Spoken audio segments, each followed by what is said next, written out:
urging increases in sanctions on Russia for what they just attempted to do in a United States election, which they have attempted to do in other parts of the world. And now is the time to push back.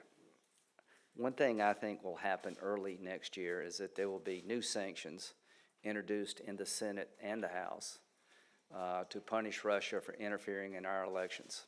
Okay, and your opinion, I worry about what's going to happen in France and Germany regarding Russian involvement, but we need to take a stand, and it will require some pain. The sanctions that we envision are going to be much more intrusive than the current sanctions. They're going to hit Russia harder. I think the sanctions need to go beyond what exists today. I believe they need to name Putin as an individual in his inner circle, because nothing happens in Russia without his knowledge or approval, meaningful.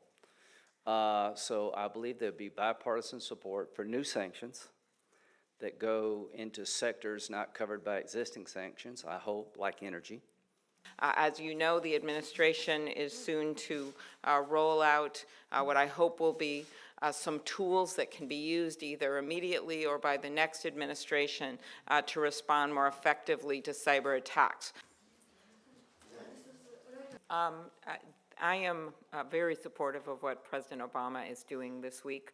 I think it's been a long time in coming, and it's time to make it very clear to Putin that we are serious about this and that there's going to be a response. Because again, if we just keep talking about what he's doing and we don't do anything, he's going to move ahead and do this to other democracies.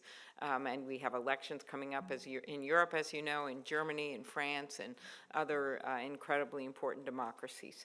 And so that's what he's going to do this week, perhaps today. Will be, I think, resonate throughout this part of the world. And the reason we're here, and we hope our soldiers will come on a permanent basis, is to let the people of the Baltics know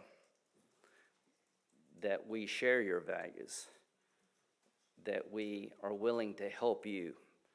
Because one thing I've learned is that when America and other great powers of democracy turn their back toward aggression, that the price to be paid is far more than if you stand up to the aggression. So I hope President Trump will realize that Putin is not a friend of democracy.